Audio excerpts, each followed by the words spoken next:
ओम शांति 22 ଜାନୁଆରୀ 2022 प्रातः मुरली बाबा कहते मिठे बच्चे कौनसी प्रकारर लालसा तुमे पिलामाने रख नाही काहाको किछि माग नाही काहींकिना तुम्भे माने दातांकर संतान दाता हट कौनसी प्रकारर लालसा तुमे पिलामाने रख नाही काहाको किछि माग नाही काहींकिना तुम्भे माने दातांकर संतान दाता अट।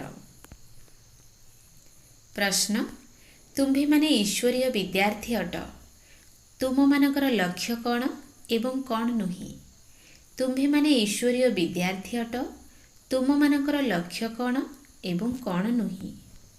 उत्तर तुम्भ मानकर लक्ष्य हेउछि बाबांक द्वारा जो ज्ञान मिलुछि ताकु धारण करिबा सेथिरे सम्मानर सहित उत्तीर्ण हेबा एहा दरकार ताहा दरकार एपरि इच्छा सबु रखिबा तुमर लक्ष्य नुही तुमे कौनसी मनुष्य आत्मा सहित आदान प्रदान करी हिसाब पत्र जोड़ नाही बाबांक याद रे रही कर्मातीत हेबार पुरुषार्थ कर।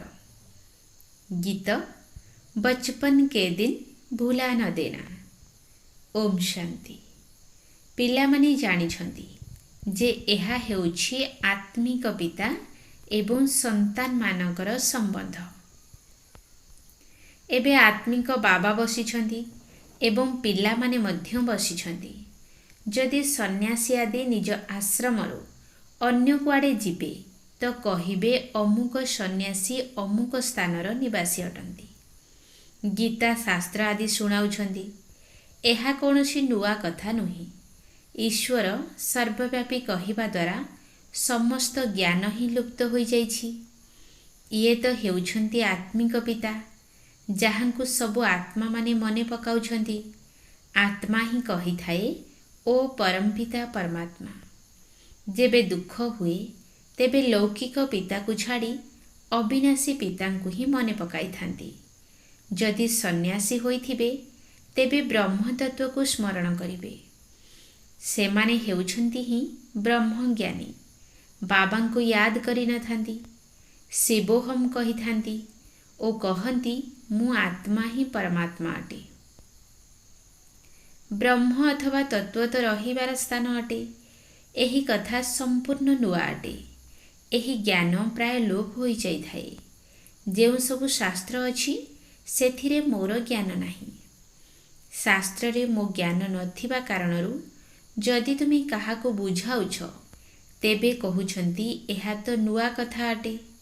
निराकार परमात्मा ज्ञान देउछंती एहा सेमानकर बुद्धि रे ही बुझी पारु नाहंती। सेमाने भाबुछंती जे कृष्ण ज्ञान सुनाइथिले तेणु द्वंद्वरे पड़ी जाउछंती।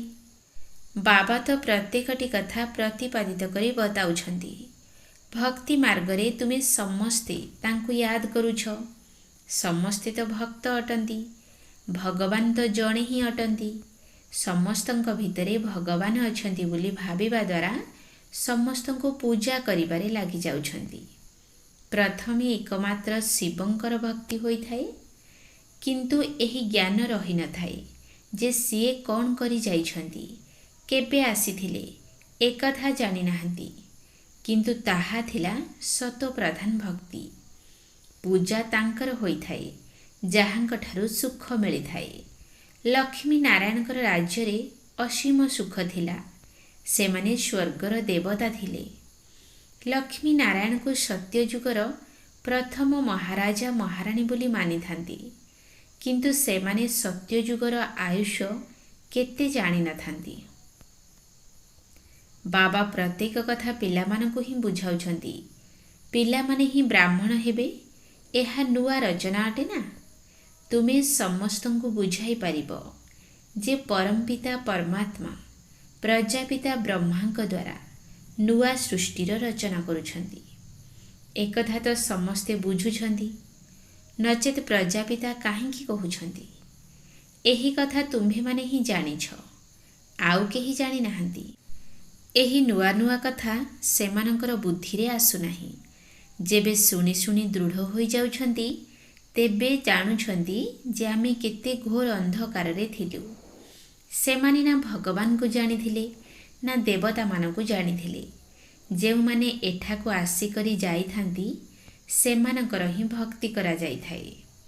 ତେବେ ପଚାର ଯେ ପରମପିତା ପରମାତ୍ମା ଯାହାଙ୍କର ତୁମେ ଜୟନ୍ତୀ ପାଳନ କରୁଛ ତାଙ୍କ ସହିତ ତୁମର କ'ଣ ସମ୍ବନ୍ଧ ରହିଛି? ସେ କ'ଣ କରି ଯାଇଛନ୍ତି? କିଛି ହେଲେ କହିପାରିବେ ନାହିଁ। କୃଷ୍ଣଙ୍କ ପାଇଁ କେବଳ କହିଥାନ୍ତି ଲହୁଣୀ ଚୋରାଇଲେ, ଏପରି କଲେ, ଜ୍ଞାନ ଦେଲେ, କେତେ ଗୋଳିଆ କଥା ରହିଛି। ଦାତା ତ ଏକମାତ୍ର ଈଶ୍ୱର ହିଁ ଅଟନ୍ତି। କୃଷ୍ଣଙ୍କୁ ତ ଦାତା ବୋଲି କୁହାଯିବ ନାହିଁ। ସେମାନେ ତ ଦ୍ୱନ୍ଦ୍ୱରେ ରହିଛନ୍ତି। ଏସବୁ ଡ୍ରାମାରେ ନିର୍ଦ୍ଧାରିତ ହୋଇ ରହିଛି। ବାବା କେତେ ଭଲ ଭାବରେ ବୁଝାଉଛନ୍ତି। ସଂକ୍ଷିପ୍ତରେ ଅଳ୍ପ କଥା ମଧ୍ୟ ମନୁଷ୍ୟମାନଙ୍କର ବୁଦ୍ଧିରେ ରହୁନାହିଁ। ଯଦି ଜଣ ଜଣଙ୍କର 84 ଜନ୍ମର ବୃତ୍ତାନ୍ତ ବସି ବିସ୍ତାର କରିବ ତେବେ ଜଣା ନାହିଁ କେତେ ହୋଇଯିବ। ବାବା କହୁଛନ୍ତି ଏସବୁ କଥାକୁ ଛାଡ଼ି ମୋତେ ମନେ ପକାଅ। ଯଦି ବିସ୍ତାରରେ ବୁଝାଇ ଦିଆଯିବ ତେବେ ମନୁଷ୍ୟମାନଙ୍କର ସନ୍ଦେହ ତୁଟିଯିବ। ମୁଖ୍ୟ କଥା ତ ଏତିକି ଯେ ମୋତେ ୟାଦ କର। ଯେପରି ମନ୍ତ୍ର ଦେଇଥାନ୍ତି ଯେ ଈଶ୍ୱରଙ୍କୁ ସ୍ମରଣ କର। କିନ୍ତୁ ସେମାନେ ଏପରି କହିବେ ନାହିଁ ଯେ ଈଶ୍ୱରଙ୍କୁ ସ୍ମରଣ କରିବା ଦ୍ୱାରା ତୁମ୍ଭମାନଙ୍କର ବିକର୍ମ ବିନାଶ ହେବ ଏବଂ ତୁମେ ଈଶ୍ୱରଙ୍କ ପାଖକୁ ଚାଲିଯିବ। ଏକଥା ତ ବାବା ହିଁ ବୁଝାଉଛନ୍ତି। ତେଣୁ ଗଙ୍ଗା ସ୍ନାନ ଦ୍ୱାରା ବିକର୍ମ ବିନାଶ ହେବ ନାହିଁ। ବର୍ତ୍ତମାନ ସମୟରେ ପ୍ରତ୍ୟେକଙ୍କ ଉପରେ ବିକର୍ମର ବୋଝ ବହୁତ ରହିଛି। ସୁକର୍ମ ଅଳ୍ପ ହୋଇଥାଏ, ବିକର୍ମ ତ ଜନ୍ମ ଜନ୍ମାନ୍ତରର ବହୁତ ରହିଛି। ଜ୍ଞାନ ଏବଂ ଯୋଗ ଯେତେ କଲେ ମଧ୍ୟ ଏତେ ବିକର୍ମ ରହିଛି ଯେ ସେଥିରୁ ମୁକୁଳି ପାରୁନାହାନ୍ତି। ଯେବେ ତୁମେ କର୍ମାତୀତ ହୋଇଯିବ ତୁମକୁ ପୁନଃ ନୂଆ ଜନ୍ମ ନୂଆ ଦୁନିଆରେ ମିଳିବ। ଯଦି କିଛି ବିକର୍ମ ରହିଯାଇଥିବ ତେବେ ଏହି ପୁରୁଣା ଦୁନିଆରେ ହିଁ ଆଉ ଥରେ ଜନ୍ମ ନେବାକୁ ହେବ। ଜ୍ଞାନ ତ ପିଲାମାନଙ୍କୁ ବହୁତ ଭଲ ମିଳୁଛି। ବାବା କହୁଛନ୍ତି ଯଦି ଆଉ କିଛି ନ ବୁଝୁଛ ତେବେ ବାବାଙ୍କୁ ୟାଦ କର। ଏହାଦ୍ୱାରା ଗୋଟିଏ ସେକେଣ୍ଡରେ ବିଶ୍ୱର ବାଦଶାହୀ ମିଳିଯିବ। ସେଥିପାଇଁ ଖୁଦା ଦୋସ୍ତର ଗୋଟିଏ କାହାଣୀ ମଧ୍ୟ ରହିଛି। ଗୋଟିଏ ଦିନ ପାଇଁ ବାଦଶାହୀ ଦେଉଥିଲେ ଏବଂ ତୁମେ ଜାଣିଛ ବାବା ହିଁ ତୁମେ ଏବଂ ମାତାଶ୍ଚ ପିତା ବନ୍ଧୁ ହୋଇଗଲେ। ତେଣୁ ଭଗବାନ ଦୋସ୍ତ ହେଲେ ନା। ଆଲ୍ଲାହ ଅବଲଦିନ ଖୋଦା ଦୋସ୍ତ, ଏହି ସବୁ କଥା ବର୍ତ୍ତମାନ ସମୟର ଅଟେ। ବାବା ତୁମକୁ ଗୋଟିଏ ସେକେଣ୍ଡରେ ସ୍ୱର୍ଗର ବାଦଶାହୀ ଦେଉଛନ୍ତି। କନ୍ୟାମାନେ ଯେବେ ଧ୍ୟାନରେ ଯାଉଥିଲେ ତେବେ ସେଠାରେ ନିଜକୁ ରାଜକୁମାର ରାଜକୁମାରୀ ରୂପେ ଦେଖୁଥିଲେ। ସେଠାକାର ସମସ୍ତ ସମାଚାର ଆସି ଶୁଣାଉଥିଲେ। ତୁମେ ଏବେ ବାବାଙ୍କୁ ଜାଣିଛ। ସମସ୍ତେ ତାଙ୍କୁ କହୁଛନ୍ତି ସ୍ୱର୍ଗର ରଚୟିତା ଈଶ୍ୱର ପିତା। ତେବେ ନିଶ୍ଚିତ ସିଏ ନୂଆ ଦୁନିଆ ସ୍ୱର୍ଗ ହିଁ ରଚନା କରିବେ। ଭାରତରେ ହିଁ ସ୍ୱର୍ଣ୍ଣିମ ଯୁଗ ଥିଲା। ସେ ସମୟରେ ଆଉ କୌଣସି ଧର୍ମ ନଥିଲା। ଖ୍ରୀଷ୍ଟିଆନମାନେ ମଧ୍ୟ କହୁଛନ୍ତି ଖ୍ରୀଷ୍ଟ ଆସିବାର 3000 ବର୍ଷ ପୂର୍ବରୁ ଭାରତ ସ୍ୱର୍ଗ ଥିଲା, ଯେଉଁଠାରେ ଲକ୍ଷ୍ମୀ ନାରାୟଣ ରାଜ୍ୟ କରୁଥିଲେ। ସେଥିପାଇଁ ପଚାରୁଛନ୍ତି ଯେ ଏମାନଙ୍କୁ ଏହି ବର୍ଷା କେଉଁଠାରୁ ମିଳିଲା। ଭାରତବାସୀମାନଙ୍କର ଏହାଙ୍କ ସହିତ କ'ଣ ସମ୍ବନ୍ଧ ରହିଛି? ଏମାନେ ପ୍ରଥମେ ସ୍ୱର୍ଗର ମାଲିକ ଥିଲେ, ବର୍ତ୍ତମାନ ନର୍କ ଅଟେ। ଏମାନେ କୁଆଡ଼େ ଗଲେ? ଜନ୍ମ ମୃତ୍ୟୁକୁ ତ ମାନୁଛ ନା? ଆତ୍ମା ଜନ୍ମ ମୃତ୍ୟୁ ଚକ୍ରରେ ଆସିଥାଏ। ତେବେ ତ 84 ଜନ୍ମ ନେବ, ନଚେତ୍ କିପରି ନେବ? ଦୁନିଆରେ ଅନେକ ମତ ରହିଛି। କେହି କେହି ପୁନର୍ଜନ୍ମକୁ ମାନୁଛନ୍ତି, ଆଉ କେହି ପୁଣି ମାନୁନାହାନ୍ତି। ସେମାନଙ୍କୁ ପଚାରିବା ଆବଶ୍ୟକ ଯେ ପରମପିତା ପରମାତ୍ମା ଶିବଙ୍କ ସହିତ ତୁମର କ'ଣ ସମ୍ବନ୍ଧ ରହିଛି? ଏହି ବ୍ରହ୍ମା ବିଷ୍ଣୁ ଶଙ୍କର କିଏ? ଏମାନେ କେଉଁଠିକାର ନିବାସୀ ଅଟନ୍ତି? ତୁମେ କହିବ ସୂକ୍ଷ୍ମ ବତନର, ଆଉ ତ କେହି ଏକଥା କହିପାରିବେ ନାହିଁ। ତୁମ୍ଭମାନଙ୍କ ପାଇଁ ତ ଏହା କେତେ ସହଜ ଅଟେ। ମାତାମାନଙ୍କର ତ କୌଣସି ଚାକିରି ଆଦିର ଚିନ୍ତା ନାହିଁ। ମାତାମାନେ ଘରେ ରହିଥାନ୍ତି କୌଣସି କର୍ମଧନ୍ଦାର ଜଞ୍ଜାଳ ନାହିଁ। ତେଣୁ ବାବାଙ୍କ ଠାରୁ ସର୍ବ ସମ୍ପତ୍ତି ନେବାର ଅଛି। ପୁରୁଷମାନଙ୍କର ତ ଚିନ୍ତା ରହିଛି। ତୁମକୁ ତ ବାବା କହୁଛନ୍ତି ତୁମେ ନିଜର ପଦ ନିଅ, ବିଶ୍ୱର ମାଲିକ ହୁଅ। ସାହୁକାରମାନଙ୍କର ତ କେତେ ଚିନ୍ତା ରହିଥାଏ। ଦୁନିଆରେ ତ ଲାଞ୍ଚ ଦେବା ଓ ନେବାବାଲା ବହୁତ ଅଛନ୍ତି। ତୁମର ଲାଞ୍ଚ ନେବାର କୌଣସି ଆବଶ୍ୟକତା ହିଁ ନାହିଁ। ତାହା ତ ବ୍ୟାପାରୀମାନଙ୍କର କାମ ଅଟେ। ତୁମ୍ଭେମାନେ ଏଥିରୁ ମୁକ୍ତ ହୋଇଯାଇଛ। ତଥାପି ମାୟା ଏପରି ଅଟେ, ଯିଏ ଚୁଟିରୁ ଧରି ନେଉଛି। ସେଥିପାଇଁ କିଛି ନା କିଛି ଲୋଭ ଲାଳସା ରହିଥାଏ ଓ ଜିଜ୍ଞାସୁମାନଙ୍କ ଠାରୁ ମାଗିଥାନ୍ତି। ବାବା କହୁଛନ୍ତି, ପିଲାମାନେ କାହାଠାରୁ କିଛି ହେଲେ ମାଗ ନାହିଁ। ତୁମ୍ଭେମାନେ ଦାତାଙ୍କର ସନ୍ତାନ ଅଟ ନା। ତୁମକୁ ଦେବାର ଅଛି, ମାଗିବାର ନାହିଁ। ତୁମର ଯାହା କିଛି ଦରକାର ଶିବ ବାବାଙ୍କ ଠାରୁ ମିଳିପାରିବ। ଯଦି ଆଉ କାହାଠାରୁ ନେବ, ତେବେ ତାଙ୍କ କଥା ମନେ ପଡ଼ିବ। ଯଦି ପ୍ରତ୍ୟେକ ଜିନିଷ ଶିବ ବାବାଙ୍କ ଠାରୁ ନେବ, ତେବେ ଶିବ ବାବା ତୁମର ପ୍ରତି ମୁହୂର୍ତ୍ତରେ ମନେ ପଡ଼ିବେ। ଶିବ ବାବା କହୁଛନ୍ତି, ତୁମର ନେଣଦେଣର ହିସାବ ମୋ ସହିତ ଅଛି। ଏହି ବ୍ରହ୍ମା ତ ମଝିରେ ଦଲାଲ ଅଟନ୍ତି। ଦାତା ତ ମୁଁ ଅଟେ। ମୋ ସହିତ ତୁମେ ବ୍ରହ୍ମାଙ୍କ ମାଧ୍ୟମରେ ସମ୍ବନ୍ଧ ରଖ। କୌଣସି ଜିନିଷ ଅନ୍ୟମାନଙ୍କ ଠାରୁ ନେଲେ ତୁମକୁ ତାଙ୍କର କଥା ମନେ ପଡ଼ିବ ଏବଂ ତୁମେ ବ୍ୟଭିଚାରୀ ହୋଇଯିବ। ଶିବ ବାବାଙ୍କର ଭଣ୍ଡାରରୁ ତୁମେ ଯେକୌଣସି ଦ୍ରବ୍ୟ ନେଇଯାଅ, କିନ୍ତୁ କାହାଠାରୁ ମାଗ ନାହିଁ। ନଚେତ୍ ଦେଲାବାଲାଙ୍କର ମଧ୍ୟ କ୍ଷତି ହୋଇଥାଏ। କାହିଁକି ନା ସିଏ ଶିବ ବାବାଙ୍କର ଭଣ୍ଡାରକୁ ଦେଲେ ନାହିଁ। ଶିବ ବାବାଙ୍କର ଭଣ୍ଡାରକୁ ହିଁ ଦେବା ଆବଶ୍ୟକ। ମନୁଷ୍ୟମାନଙ୍କ ସହିତ ଦେବା ନେବାର ସମ୍ପର୍କ ତ ବହୁତ ସମୟ ରଖିଲ। ଏବେ ତୁମ୍ଭମାନଙ୍କର ସମ୍ବନ୍ଧ ସିଧାସଳଖ ଶିବ ବାବାଙ୍କ ସହିତ ରହିଛି। କିନ୍ତୁ ବାବା ଜାଣିଛନ୍ତି ପିଲାମାନଙ୍କ ପାଖରେ ଲୋଭର ଭୂତ ରହିଛି। କେତେକ ସନ୍ତାନ କହୁଛନ୍ତି, ଆମେ ଶିବ ବାବାଙ୍କୁ ଦେଖିନାହୁଁ। ଆରେ, ତୁମେ ନିଜକୁ ଦେଖିଛ? ତୁମକୁ ନିଜ ଆତ୍ମାର ସାକ୍ଷାତକାର ହୋଇଛି କି? ଯାହାଫଳରେ କହୁଛ ଯେ ଆମକୁ ଶିବ ବାବାଙ୍କର ସାକ୍ଷାତକାର ହେଉ। ତୁମେ ଜାଣିଛ ଯେ ଆମର ଆତ୍ମା ଭ୍ରୁକୁଟି ମଝିରେ ରହିଥାଏ। ଶିବ ବାବା ମଧ୍ୟ ଭ୍ରୁକୁଟି ମଝିରେ ହିଁ ଥିବେ। ତୁମେ ଜାଣିଛ ଯେ ଆତ୍ମା ଗୋଟିଏ ଶରୀର ଛାଡ଼ି ଆଉ ଗୋଟିଏ ନେଇଥାଏ। କୌଣସି ସମୟରେ ଆତ୍ମାର ସାକ୍ଷାତକାର ମଧ୍ୟ ହୋଇପାରେ। ଆତ୍ମା ତାରକା ଅଟେ। ସାକ୍ଷାତକାର ମଧ୍ୟ ଦିବ୍ୟ ଦୃଷ୍ଟି ଦ୍ୱାରା ହିଁ ହେବ। ଆଚ୍ଛା, କୃଷ୍ଣଙ୍କର ତୁମେ ଭକ୍ତି କରୁଛ, ତାଙ୍କର ସାକ୍ଷାତକାର ମଧ୍ୟ ହୋଇପାରେ। କିନ୍ତୁ ଏହାଦ୍ୱାରା ପ୍ରାପ୍ତି କ'ଣ ହେବ? ଯଦି ପରମାତ୍ମାଙ୍କର ବି ସାକ୍ଷାତକାର ହେଲା, ତେବେ ଏଥିରେ ଲାଭ କ'ଣ ଅଛି? ତଥାପି ତୁମକୁ ତ ପାଠ ପଢ଼ିବାକୁ ହେବ ନା। ଭକ୍ତି ମାର୍ଗରେ ସାକ୍ଷାତକାର ହେଲେ ସେମାନଙ୍କର କେତେ ଗାୟନ କରିଥାନ୍ତି, କିନ୍ତୁ ଏହାଦ୍ୱାରା କିଛି ହେଲେ ପ୍ରାପ୍ତି ହୋଇନଥାଏ। ଶିବ ବାବା ହେଉଛନ୍ତି ଜ୍ଞାନର ସାଗର। ବ୍ରହ୍ମାଙ୍କୁ ତ ଜ୍ଞାନର ସାଗର କହିବା ନାହିଁ ନା। ବ୍ରହ୍ମାଙ୍କୁ ମଧ୍ୟ ତାଙ୍କଠାରୁ ଜ୍ଞାନ ମିଳିଥାଏ। ଆଜିକାଲି ସମସ୍ତଙ୍କ ଆଗରେ ଶିବଲିଙ୍ଗ ରଖିଦେଉଛନ୍ତି, କିନ୍ତୁ କିଛି ହେଲେ ବୁଝୁନାହାନ୍ତି। ପୂଜା କରୁଛନ୍ତି, କିନ୍ତୁ କାହାର ବି ଜୀବନ କାହାଣୀ କହିପାରିବେ ନାହିଁ। ସେମାନେ ଏହି ଜ୍ଞାନ ରତ୍ନକୁ ବୁଝିପାରିବେ ନାହିଁ। ରତ୍ନ ଗ୍ରହଣ କରୁ କରୁ କେତେକଙ୍କୁ ମାୟା ମାଙ୍କଡ଼ କରିଦେଇଥାଏ। ତେଣୁ କହନ୍ତି, ଆମକୁ ରତ୍ନ ଆବଶ୍ୟକ ନାହିଁ। ତଥାପି ବାବା ବୁଝାଉଛନ୍ତି, ଶିବାଳୟରେ ତ ଆସିବ, କିନ୍ତୁ ପ୍ରଜାପଦ ପାଇବ। ତେବେ ପୁରୁଷାର୍ଥ କରି ଉଚ୍ଚପଦ ପାଇବା ଦରକାର। ବାବା କହୁଛନ୍ତି, ମୁଁ ବୈକୁଣ୍ଠର ବାଦଶାହୀ ଦେବାକୁ ଆସିଛି। ତୁମ୍ଭେମାନେ ପୁରୁଷାର୍ଥ କରି ନିଜ ସମାନ କର। ପୂଜାରୀମାନଙ୍କୁ ମଧ୍ୟ ତୁମେ ପଚାରିପାରିବ ଯେ ଏମାନେ କିଏ। କହିଥାନ୍ତି ନା, ଅଗ୍ନି ନେବାକୁ ଆସିଥିଲେ କିନ୍ତୁ ମାଲିକ ହୋଇ ବସିଗଲେ। କେହି କେହି ପୂଜାରୀମାନଙ୍କ ବୁଦ୍ଧିରେ ଭଲ ଭାବରେ ଏହି କଥା ଗୃହୀତ ହୋଇଯାଏ। ଆମେ ମଧ୍ୟ ପୂଜାରୀ ଥିଲୁ, ଏବେ ପୂଜ୍ୟ ହୋଇଛୁ। ଏହି ଲକ୍ଷ୍ମୀ ନାରାୟଣ କେଉଁ ପୁରୁଷାର୍ଥ କରିବା ଦ୍ୱାରା ପୂଜ୍ୟ ହେଉଛନ୍ତି, ତୁମେ ବୁଝାଇପାରିବ।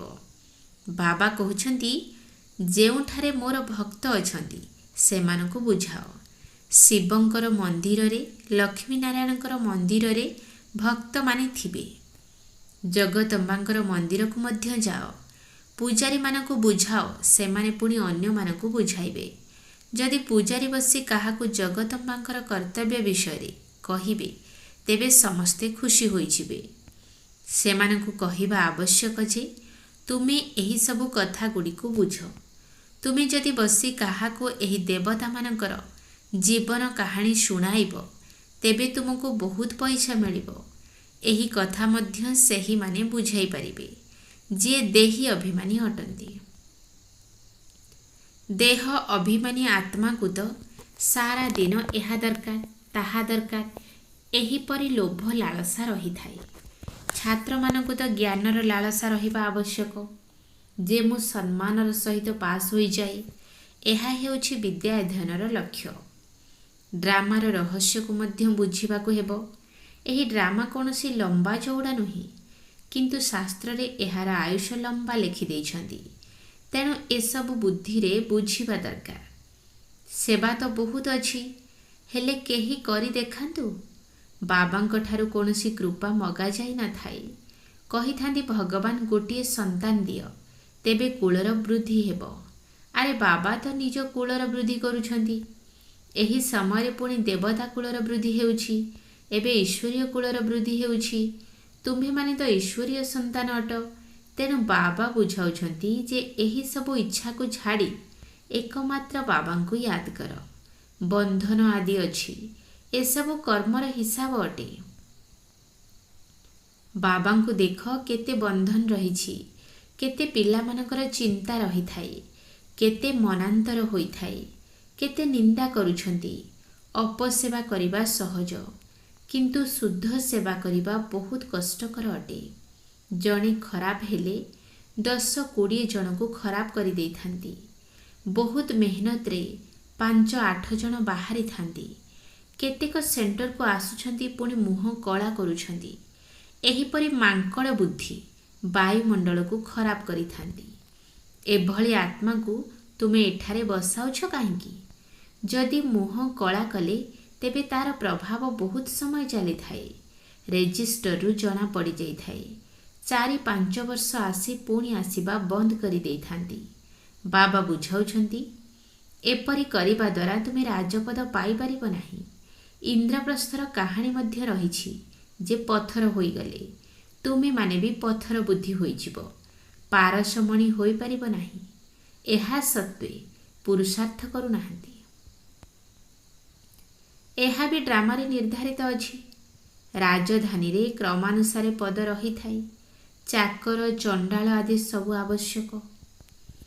ଆଚ୍ଛା, ମିଠା ମିଠା ଶିଖିଲେ ଦେ ସନ୍ତାନମାନଙ୍କ ଉପରେ ମଧୁର ସ୍ନେହଭରା ସ୍ମୃତି ଏବଂ ସୁପ୍ରଭାତ। ଆତ୍ମିକ ପିତାଙ୍କର ଆତ୍ମିକ ସନ୍ତାନମାନଙ୍କୁ ନମସ୍ତେ। ଆତ୍ମିକ ସନ୍ତାନମାନଙ୍କର ଆତ୍ମିକ ବାପ୍ ଦାଦାଙ୍କୁ ନମସ୍ତେ, ନମସ୍ତେ, ନମସ୍ତେ। ସୁପ୍ରଭାତ। ଧାରଣା ପାଇଁ ମୁଖ୍ୟ ସାର। 1 ନମ୍ବର ପଏଣ୍ଟ, ସମସ୍ତ ଲୌକିକ ଇଚ୍ଛାଗୁଡ଼ିକୁ ତ୍ୟାଗ କରି ଈଶ୍ୱରୀୟ କୁଳର ବୃଦ୍ଧି କରିବାରେ ସହଯୋଗୀ ହେବାକୁ ପଡ଼ିବ। କୌଣସି ଅପସେବାର କାର୍ଯ୍ୟ କରିବାର ନାହିଁ। ସମସ୍ତ ଲୌକିକ ଇଚ୍ଛାଗୁଡ଼ିକୁ ତ୍ୟାଗ କରି ଈଶ୍ୱରୀୟ କୁଳର ବୃଦ୍ଧି କରିବାରେ ସହଯୋଗୀ ହେବାକୁ ପଡ଼ିବ। କୌଣସି ଅପସେବାର କାର୍ଯ୍ୟ କରିବାର ନାହିଁ। 2 ନମ୍ବର ପଏଣ୍ଟ, ଆଦାନ ପ୍ରଦାନର ସମ୍ପର୍କ ଏକମାତ୍ର ବାବାଙ୍କ ସହିତ ରଖିବାକୁ ହେବ, କୌଣସି ଦେହଧାରୀଙ୍କ ସହିତ ନୁହେଁ। ଆଦାନ ପ୍ରଦାନର ସମ୍ପର୍କ ଏକମାତ୍ର ବାବାଙ୍କ ସହିତ ରଖିବାକୁ ହେବ, କୌଣସି ଦେହଧାରୀଙ୍କ ସହିତ ନୁହେଁ। ବରଦାନ, ଚାରିଆଡ଼ର ହଲଚଲ ସମୟରେ ନିଜର ଅବ୍ୟକ୍ତ ସ୍ଥିତି ବା ଅଶରୀରୀ ହେବାର ଅଭ୍ୟାସ ଦ୍ୱାରା ବିଜୟୀ ହୁଅ। ଚାରିଆଡ଼ର ହଲଚଲ ସମୟରେ ନିଜର ଅବ୍ୟକ୍ତ ସ୍ଥିତି ବା ଅଶରୀରୀ ହେବାର ଅଭ୍ୟାସ ଦ୍ୱାରା ବିଜୟୀ ହୁଅ। ଅନ୍ତିମ ସମୟରେ ଚାରିଆଡ଼େ ବ୍ୟକ୍ତିମାନଙ୍କର ତଥା ପାଞ୍ଚ ତତ୍ତ୍ୱର ତାଣ୍ଡବ ଲୀଳା ସହିତ କରୁଣ ଚିତ୍କାର ମଧ୍ୟ ଶୁଣାଯାଉଥିବ। ଅସ୍ଥିରତାର ବାତାବରଣ ମଧ୍ୟ ସୃଷ୍ଟି ହେବ। ଏହିଭଳି ସମୟରେ ଗୋଟିଏ ସେକେଣ୍ଡରେ ନିଜର ଅବ୍ୟକ୍ତ ଫରିସ୍ତା ତଥା ନିରାକାରୀ ଅଶରୀରୀ ଆତ୍ମା ହେବାର ଅଭ୍ୟାସ ହିଁ ବିଜୟୀ କରିଦେବ। ସେଥିପାଇଁ ଏହି ଅଭ୍ୟାସ ବହୁତ ସମୟ ଧରି ରହିବା ଦରକାର ଯେ ମାଲିକ ହୋଇ ଯେବେ ଇଚ୍ଛା ମୁଖ ଦ୍ୱାରା ବାଜା ବଜାଇବା ଅର୍ଥାତ୍ କଥା କହିବା, କାନ ଦ୍ୱାରା କଥା ଶୁଣିବା, ଯଦି ଶୁଣିବାକୁ ନ ଚାହିଁବ ତେବେ ଗୋଟିଏ ସେକେଣ୍ଡରେ ବନ୍ଦ କରିପାରୁଥିବ। ଏହି ଅଭ୍ୟାସ ହିଁ ଜପାମାଳିର ବା ବିଜୟମାଳାର ଦାନା କରିଦେବ। ସ୍ଲୋଗାନ: ଯଦି ପୁରୁଷାର୍ଥକୁ ତୀବ୍ର କରିବାର ଅଛି ତେବେ ଅବହେଳାପଣିଆର ଢିଲା ସ୍କ୍ରୁକୁ ଟାଇଟ୍ କର। ଯଦି ପୁରୁଷାର୍ଥକୁ ତୀବ୍ର କରିବାର ଅଛି ତେବେ ଅବହେଳାପଣିଆର ଢିଲା ସ୍କ୍ରୁକୁ ଟାଇଟ୍ କର। ଲଭ୍ଲିନ୍ ସ୍ଥିତିର ଅନୁଭବ କର। ଆଦିକାଳ ଅମୃତ ବେଳାରେ ନିଜ ହୃଦୟରେ ପରମାତ୍ମା ସ୍ନେହକୁ ସମ୍ପୂର୍ଣ୍ଣ ରୂପରେ ଧାରଣ କରିନିଅ। ଯଦି ହୃଦୟରେ ପରମାତ୍ମାଙ୍କର ସ୍ନେହ, ପରମାତ୍ମାଙ୍କର ଶକ୍ତି ଏବଂ ଜ୍ଞାନ ଭରି ରହିଥିବ ତେବେ ଅନ୍ୟ କେଉଁଆଡ଼େ ଆକର୍ଷଣ ତଥା ସ୍ନେହ ରହିବ ନାହିଁ। ଓମ୍ ଶାନ୍ତି। ମୁଁ ଆତ୍ମା ତପସ୍ୟା ଧାମରେ ବସିଛି। ମୋର ମିଠା ବାବାଙ୍କଠାରୁ ଅସୀମ ବରଦାନ ନେଉଛି ଏବଂ ନିଜର ସୁନ୍ଦର ଭାଗ୍ୟକୁ ଦେଖି ଭାବୁଛି, ଆଜି ବାବାଙ୍କ ହାତରେ ମୁଁ ଫୁଲ ହୋଇ ଫୁଟିଛି।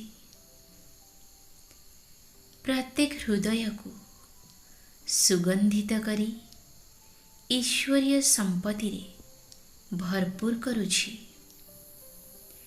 ଦିନେ ଦେହ ଅଭିମାନରେ ଆସି ମୋର ହୃଦୟ ସଂକୁଚିତ ହୋଇଯାଇଥିଲା। ଆଜି ଭଗବାନଙ୍କ ସହିତ ମିଶି ସାଗର ଭଳି ହୃଦୟ ହୋଇଯାଇଛି। ଖୁସିର ଟୋକେଇ ହାତରେ ଧରି ପ୍ରତ୍ୟେକ ହୃଦୟରେ ଖୁସି ବାଣ୍ଟି ଚାଲିଛି। ମିଠା ବାବା ମୋତେ କେଉଁଭଳି ଦରିଆଦିଲ କରି ମୋର କାୟାକଳ୍ପ କରିଛନ୍ତି।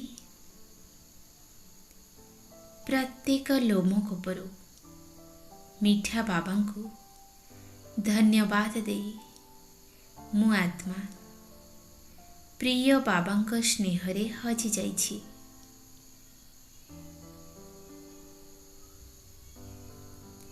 ମିଠା ବାବା ମୋତେ ବିଶ୍ୱ କଲ୍ୟାଣକାରୀର ଭାବନାରେ ଭରି କହୁଛନ୍ତି, ମୋର ମିଠା ଫୁଲ ସନ୍ତାନ, ତୁମେ କେତେ ମହାନ ଭାଗ୍ୟଶାଳୀ ଅଟ, ଯିଏକି ପୁରା ବିଶ୍ୱର ନଜରରେ ଅଛ।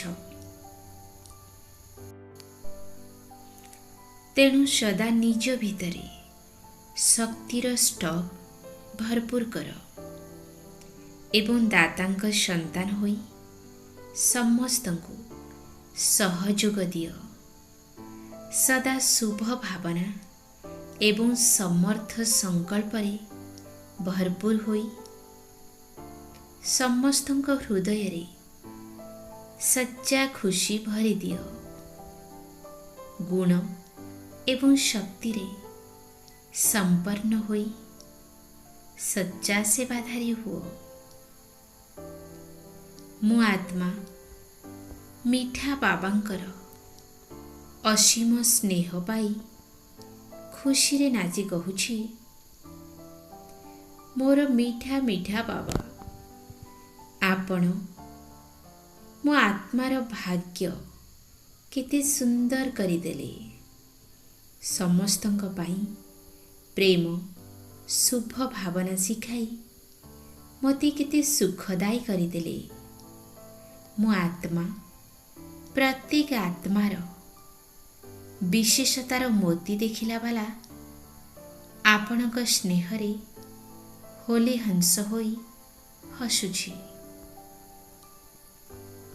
ପ୍ରିୟ ବାବା ମୋ ଆତ୍ମାଙ୍କୁ ଈଶ୍ୱରୀୟ ପ୍ରାପ୍ତିର ନିଶା ଦେଇ କହୁଛନ୍ତି, मोर प्रिय लाडले संतान, खुशीर एवं प्राप्तिर झूलारे सर्वदा झूलिला वाला खुश नसीब हुओ।